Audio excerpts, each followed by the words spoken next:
all these things in our lives that seem heavy and constraining and bounding. So much of that is just through the stories that we're telling ourselves in our conditioning. And what I feel like Enfold provides is an opportunity to relieve ourselves from these kind of imaginary snares. Welcome to Still In It, 5-MeO DMT Stories. I'm your host, Arthur. Whether you're curious, preparing for your own journey, or reflecting on past experiences, we hope these stories resonate, inform, and inspire. Please enjoy today's episode. This podcast is brought to you by Enfold, offering the world's most comprehensive 5-MeO DMT program. To learn more, visit enfold.org. That's enfold.org, or click on the link in the show notes. Today I'm so pleased to be joined by Nick, who visited us at Enfold in May of 2025, May of this year. And Nick is a Seattle-based UX researcher, among many other things. And really appreciate you taking the time today, Nick. Oh, my pleasure. Yeah, great to be back here with you, Arthur. Yeah, likewise. So to set the stage for our listeners, what are you open to sharing, or what are you able to share, Nick, about what led you to look into 5-MeO?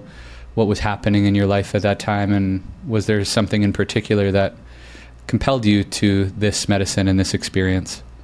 Yeah, there's kind of an indirect or windy part of it, and a very direct part. But I'll talk about the windy part just a little bit. In the initial outbreak of the pandemic, I got COVID super early, was one of the first ones probably in the country to have it bestowed upon me. My body just completely fell apart. My nervous system went haywire. My immune system went haywire. I had really debilitating symptoms for a long time, and I was really at ends with trying to figure that out. My primary care mentioned to me, like, have you ever considered that you might have C-PTSD? And at that point, I had not ever considered that. And she said, well, you're kind of presenting like the other folks I see with this condition, maybe just read up on it or whatever, which I kind of took note and thought, that doesn't really apply to me. And then got halfway through one of the canonical books on the topic, and halfway through I was like, oh, this kind of clicks, even though it took until halfway through for that to really register. So that was kind of the beginning of my healing journey that I've been on for a few years now. And part of that was in working with different medicines in the psychedelic space. And I did a 6-month container with a facilitator and mentor named Ellen Wong. And she actually attended with you all during the time I was working with her. So when she mentioned that to me and kind of related her experience, I thought, oh yeah, seems super resonant and probably helpful for my path as well. Yeah, Yeah, I believe Ellen was with us 2024. And so with the COVID symptoms, was there something about 5-MeO that you thought could provide relief from what you were experiencing? Or how did the COVID piece play into your research and decision to join us?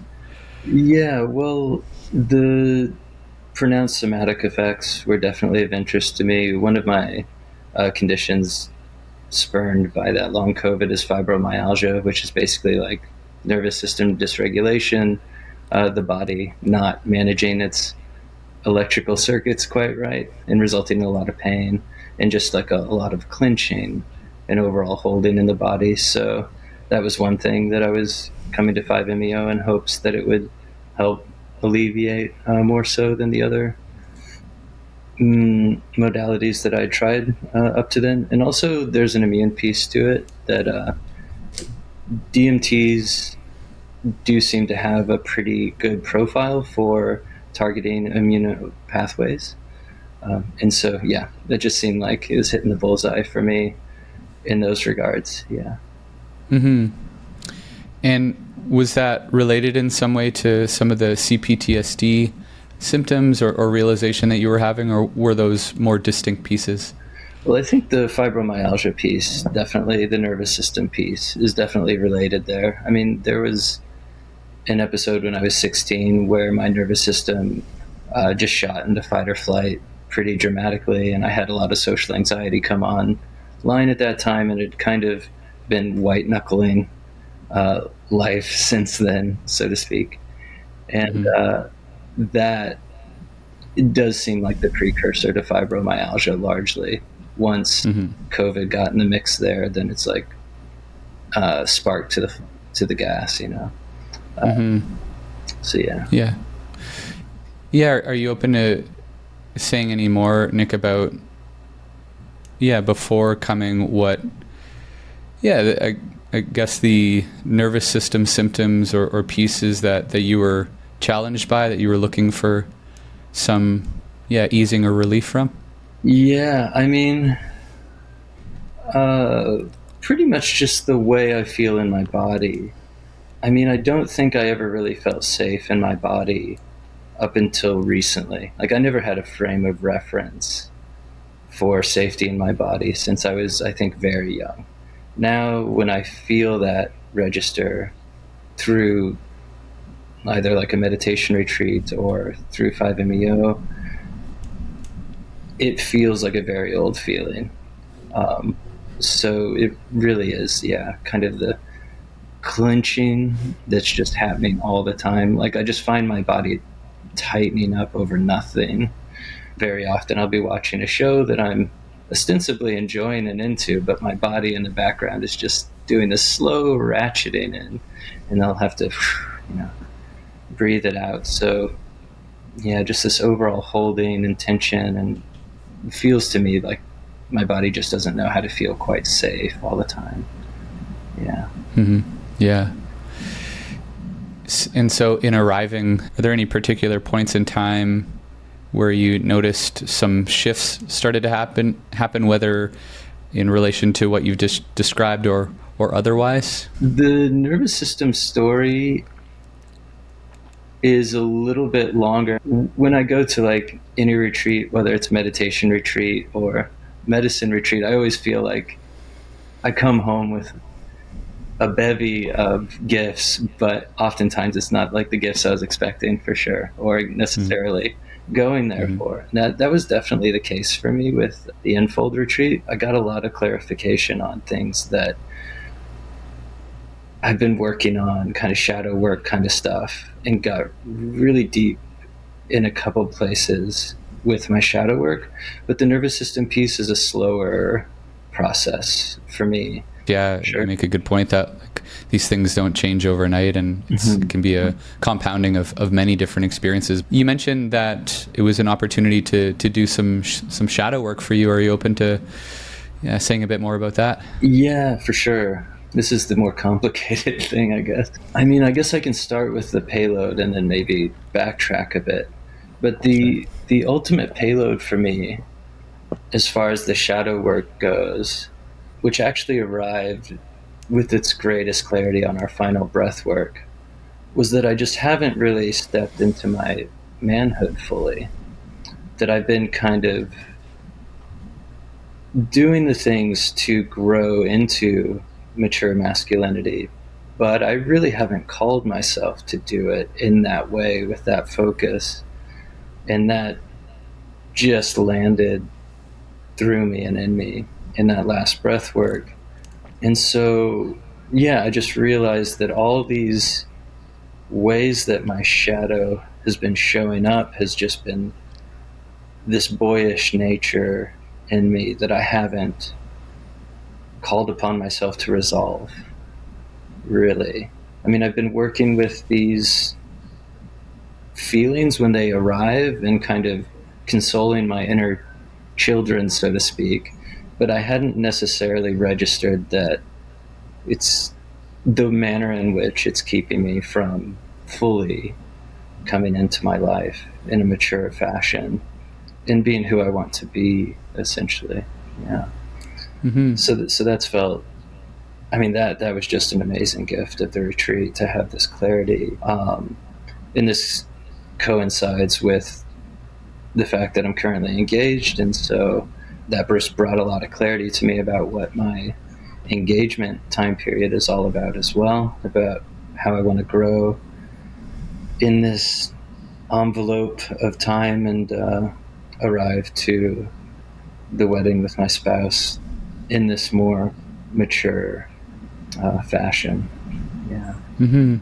Yeah, if I recall correctly, Nick, that was one of your primary intentions in coming into this container, how to show up with, say, more integrity or clarity for your recent engagement and soon to be marriage. And yeah, are you in touch with how things have changed or improved since leaving the intensive as it relates to how you show up for the relationship and for yourself even? Yeah. I mean, they're part and parcel the same thing, really. So, or at least it feels that way.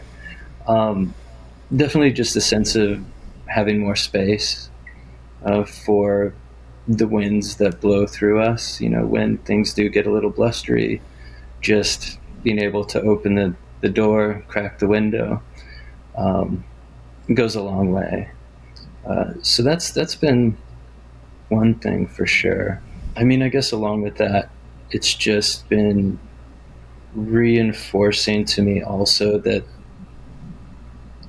these stories of who we are and the hitches that we all have are like unfolding on such long time courses that precede us and our parents and all this. And it really is just these kind of difficult emotions are just strong currents that are flowing through deep time and our species. So that also just helps me recognize to not take it so personally.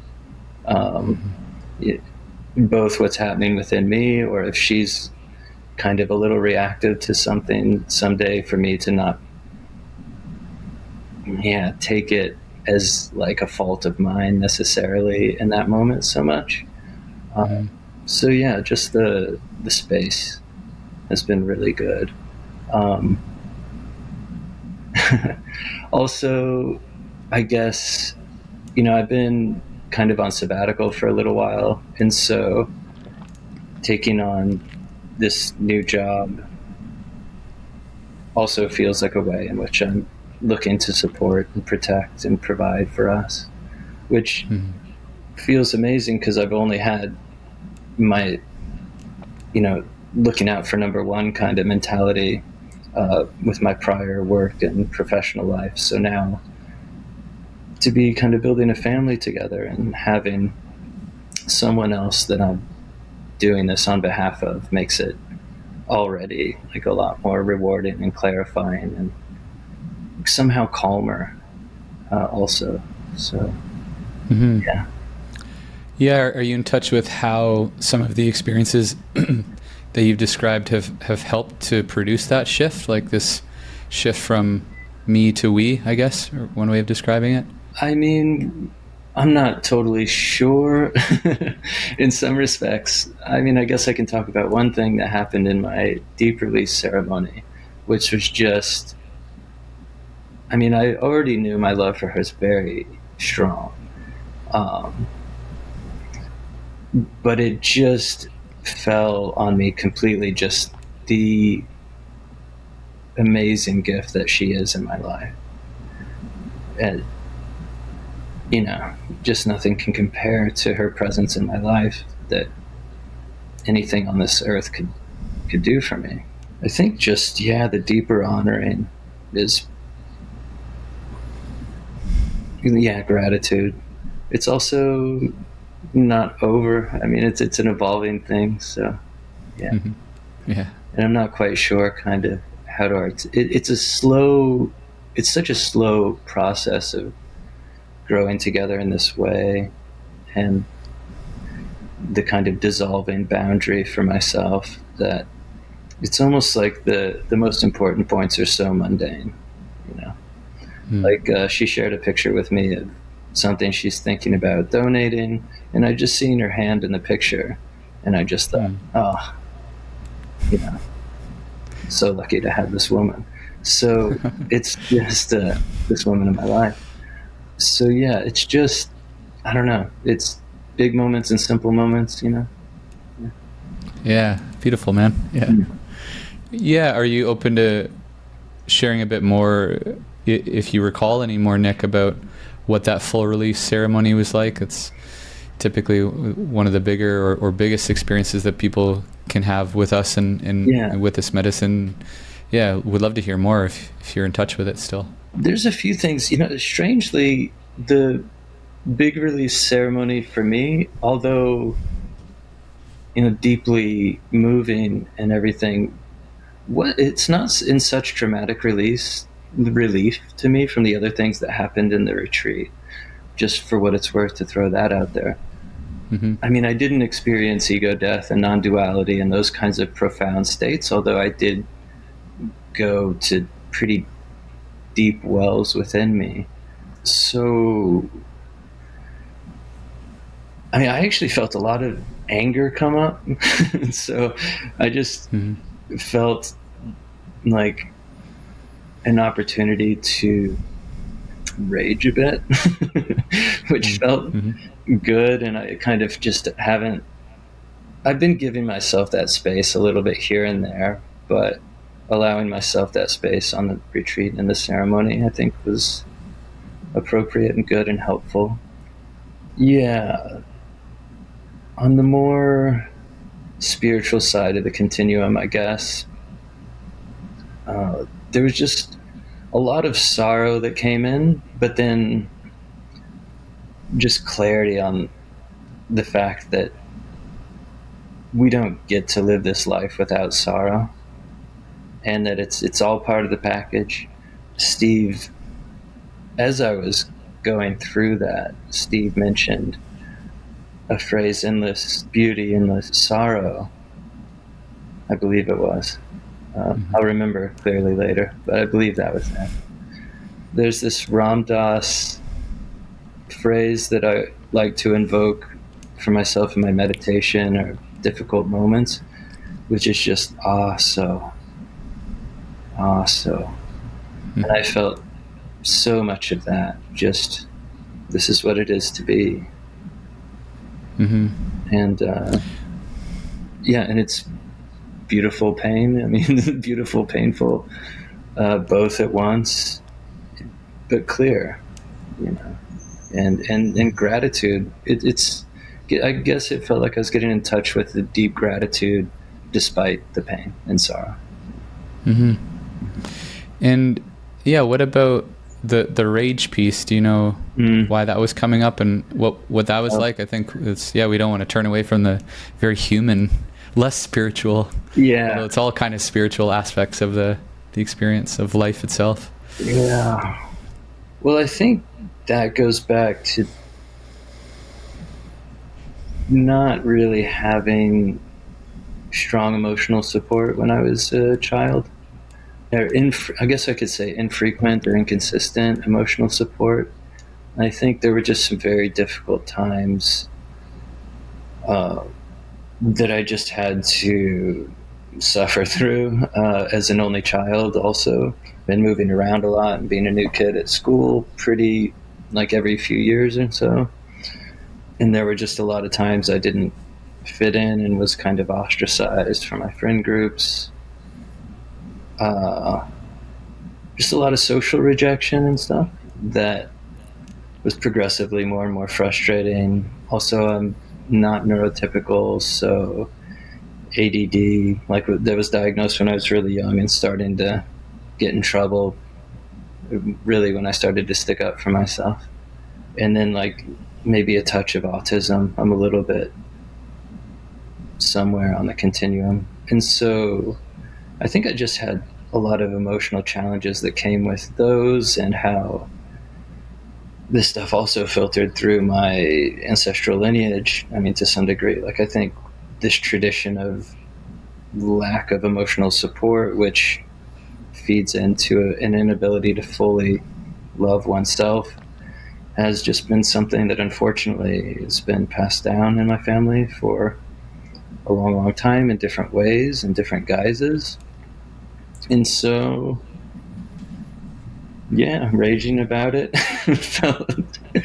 felt appropriate. I think that's where all that comes from, for the most part. It's just my family's been stuffing so much down for so long, and I followed suit until I couldn't. Basically, I had the blessing and the grace to fall apart to some degree. So yeah. Yeah. Thanks for sharing that. Yeah. Yeah.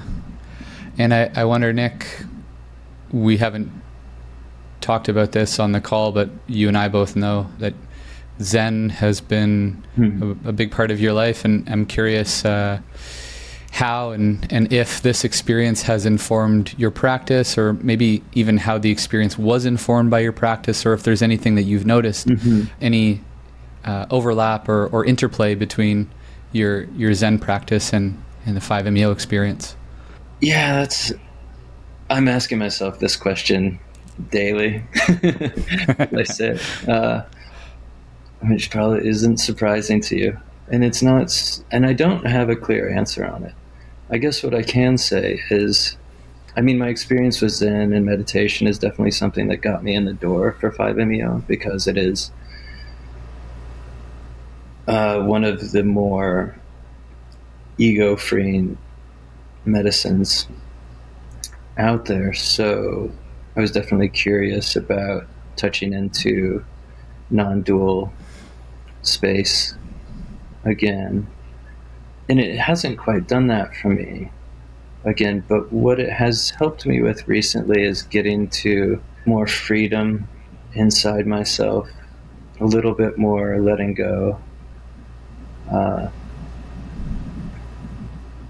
I want to say something profound and super connective here, but it's just not as simple as all that, I guess. Also my Zen practice has been a bit more difficult in some ways than it has been previously. So the non-linearity to the Zen practice also is a thing here.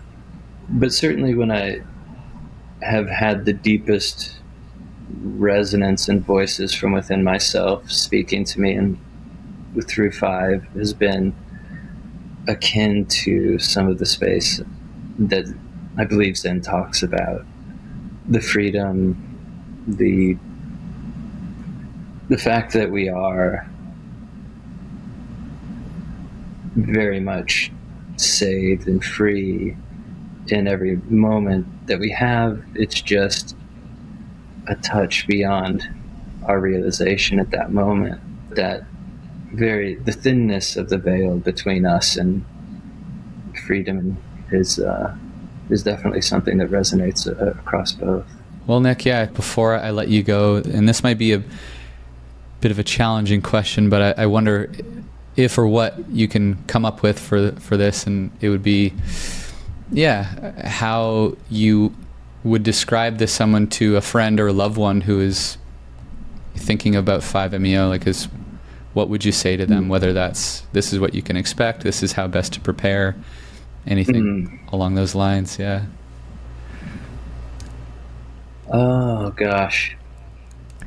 Well, something that struck me, I guess, in ceremony is how individual it is also. So what comes to mind for me is, so Ram Dass had this friend in the afterlife that he used to talk with through a medium. The friend was named Emmanuel, and he once asked Emmanuel, what should people be afraid of death or whatever? And he's like, no, it's perfectly harmless. It's like taking off a tight pair of shoes. And that taking off a tight pair of shoes, I think, is the way that I would encourage people to look at it. Like all these things in our lives that seem heavy and constraining and bounding, so much of that is just through the stories that we're telling ourselves in our conditioning. And what I feel like Enfold provides is an opportunity to relieve ourselves from these kind of imaginary snares, So, yeah, if you want to try to take off the tight pair of shoes, I'd say, yeah, go for it. Yeah, nice one. Yeah. Well, that seems like a great place to close things for now, Nick. Again, I really appreciate you taking the time, and all the best in this next new chapter for you and your soon-to-be wife and fiance. Thank you very much, Arthur. Yeah, it's a pleasure to connect with you, and happy I could be here. Yeah.